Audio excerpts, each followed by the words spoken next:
बिस्मिल्लाहिर्रहमानिर्रहीम। अस्सलामु अलैकुम नाज़रीन करام, नई वीडियो में आपको खुश आमदीद कहते हैं। तालिबान और ईरान के दरमियान पेचीदा ताल्लुकात में नया मोड़ आ गया।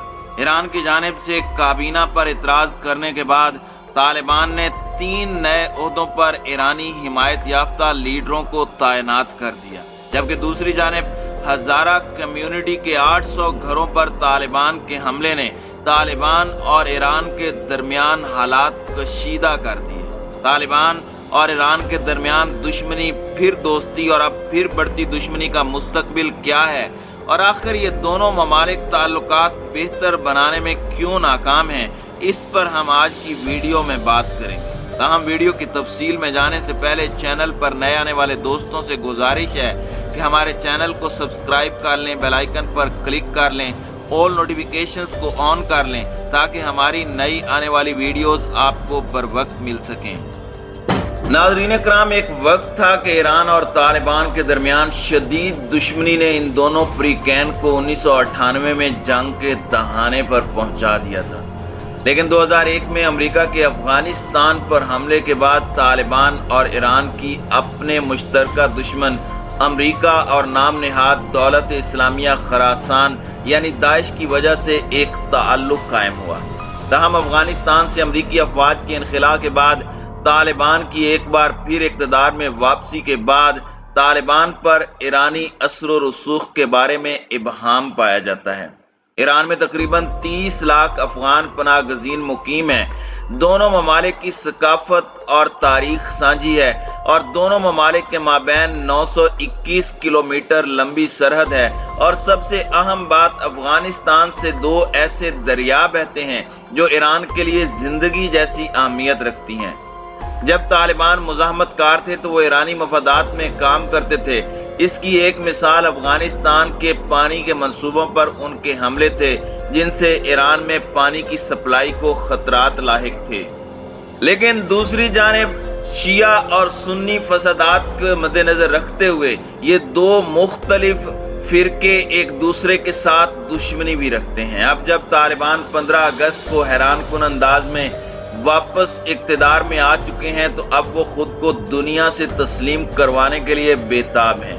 उन्हें आलमी इमदाद की भी ज़रूरत है। ईरान के साथ उनके ताल्लुकात की वजह से ये सब कुछ पेचीदा हो जाता है, क्योंकि ईरान को हर तरह की आलमी पाबंदियों का सामना है। अगर बात की जाए हेलमंद के इलाके की तो ईरान का हेलमंद सूबे के तालिबान पर ज़्यादा असर व रसूख है। हेलमंद सूबे की सरहद ईरान से मिलती है। हेलमंद सूबे से जंगजुओं की एक बड़ी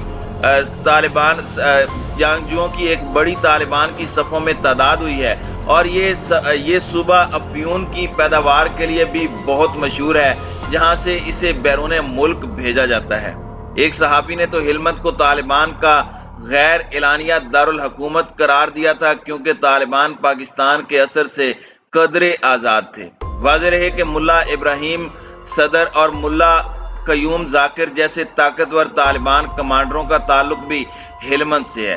उन्होंने 2014 में मुल्ला अख्तर मंसूर की हलाकत के बाद पाकिस्तान मुखालिफ जंगजुओं के साथ मिलकर हेलमंद शूरा की बुनियाद रखी थी।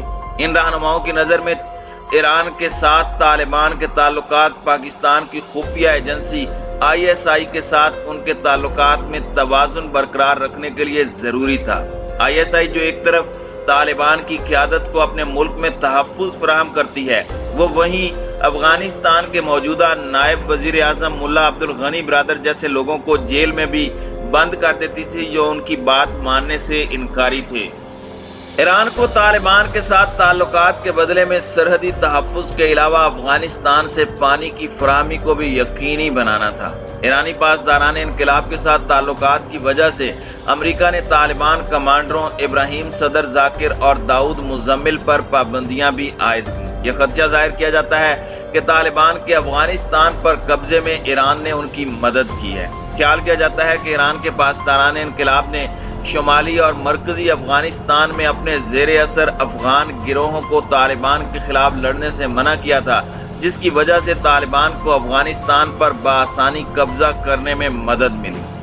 ناظرین اکرام، ایران کو طالبان کے جس گروہ سے پریشانی ہے وہ حقانی نیٹ ورک ہے، جس کے بارے میں یہ تاثر پایا جاتا ہے کہ وہ پاکستانی ISI کے قریب ہے اور اس کے ایران اور شیعہ مخالف سنی گروہوں جیسے جیش عدل سے قریبی تعلقات ہیں۔ 15 اگست کو کابل پر طالبان کے قبضے میں حقانی نیٹ ورک کا کلیدی کردار تھا۔ یہی وجہ تھی کہ اس گروپ کو نئی قائم ہونے والی عبوری حکومت میں نوازا گیا۔ طالبان کی حکومت میں حقانی گروپ کو اعلیٰ عہدے ملے ہیں، جن میں سب سے اہم وزارت داخلہ ہے، جو سراج الدین حقانی کے حصے میں آئی ہے۔ خیال رہے کہ امریکی FBI نے سراج الدین حقانی کے سر کی قیمت مقرر کر رکھی ہے۔ ایران سے منسلک طالبان کو کابینہ میں کم نمائندگی ملی ہے۔ طالبان نے پہلے جس کابینہ کا اعلان کیا تھا اس میں ہلمندی طالبان ملا ابراہیم صدر اور ملا قیوم ذاکر کو شامل نہیں کیا گیا۔ کہا جاتا ہے کہ ملا ابراہیم صدر اور ملا قیوم ذاکر ناراض ہو کر کابل چھوڑ کر واپس ہلمند چلے گئے۔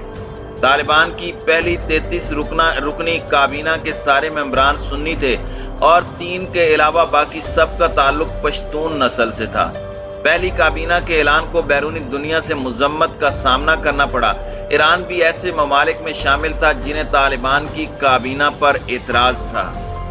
پنجشیر وادی کی لڑائی نے بھی ایران اور طالبان کے تعلقات کو کشیدہ بنا دیا۔ پنجشیر وادی میں قومی مزاحمتی فرنٹ کی قیادت کرنے والے احمد مسعود افغانستان کی تمام قومیتوں کی حکومت میں شمولیت کا مطالبہ کر رہے تھے۔ ان کا کہنا تھا کہ افغانستان کی نصف سے زیادہ آبادی غیر پشتون ہے، لہٰذا ان کی بھی کابینہ میں اسی تناسب سے نمائندگی ہونی چاہیے۔ طالبان کی جانب سے پنجشیر کی مزاحمت کو کچلے جانے کے بعد ایران نے اپنے ملک میں طالبان مخالف مظاہروں کی اجازت دے کر اپنی پوزیشن واضح کی۔ تہران میں ایک روڈ کا نام بھی بدل کر پنجشیر رکھ دیا گیا ہے۔ طالبان نے کابینہ میں صرف سنی مسلمانوں کو شمولیت پر ایرانی تنقید کا یہ کہہ کر جواب دیا کہ ایران کی کابینہ میں کتنے سنی مسلمانوں کو شامل کیا گیا ہے۔ ناظرین اکرام، طالبان نے ایران کے ساتھ اپنے معاملات کو ٹھیک کرنے کے لیے کابینہ میں چند تبدیلیاں کی ہیں۔ انہوں نے 20 ستمبر کو ہلمند سے طالبان کمانڈر داؤد مزمل کو ننگرہار کا گورنر مقرر کیا۔ داؤد مزمل کو ننگرہار کا گورنر بنانے کا مطلب یہ کہ طالبان دولت اسلامیہ خراسان کے خلاف لڑائی میں سنجیدہ ہیں۔ داؤد مزمل کو ننگرہار کا گورنر مقرر کیے جانے کے ایک روز بعد ہی ملا ابراہیم صدر کو نائب وزیر دفاع مقرر کیا گیا۔ ہزارہ گروپ سے ایک شخص کو کابینہ میں شامل کیا گیا ہے جس کا تعلق شیعہ مسلک سے ہے۔ طالبان کے ترجمان نے کابینہ میں اضافے کا خصوصی طور پر ذکر کرتے ہوئے کہا کہ کابینہ میں اقلیتی قوموں کو نمائندگی دی گئی ہے۔ کابینہ میں تبدیلیاں افغانستان کی اسلامی امارات پر ایران کے اثر و رسوخ کا کوئی پیمانہ نہیں ہے۔ اس کے علاوہ بھی کچھ ایسے شعبے ہیں جو ایران اور طالبان کے تعلقات کی مضبوطی یا خرابی کی نشاندہی کریں گے۔ مثلاً افغانستان سے ایران کو پانی کی فراہمی، دولت اسلامیہ خراسان کے خلاف کارروائی اور افغانستان میں شیعہ مسلمانوں کے حقوق ایسے معاملات ہیں جن سے طالبان اور ایران کے تعلقات میں اتار چڑھاؤ کا پتہ چل سکے گا۔ طالبان نے ایسے الزامات کو مسترد کیا ہے کہ اس نے کمال خان ڈیم سے ایران کے لیے پانی کھولا ہے۔ سوشل میڈیا پر کچھ ایسی ویڈیوز شیئر کی گئی تھیں جن میں افغانستان سے پانی بہہ کر ایران میں جاتا ہوا دیکھا گیا تھا۔ طالبان ابھی تک صوبہ ننگرہار میں دولت اسلامیہ خراسان کے خلاف شدت کے ساتھ کارروائیاں کرتے نظر آ رہے ہیں۔ البتہ طالبان کی جانب سے شیعہ مسلک خاص کر کئی ہزارہ کو مارے جانے کی اطلاعات ہیں۔ دیکھنی میں 800 ہزارہ خاندانوں کو ان کی زمینوں سے بے دخل کیا گیا ہے۔ ایران کا سخت گیر اخبار گیان پہلے ہی طالبان کو ایران کے مزاحمتی محور میں شریک کر چکا ہے۔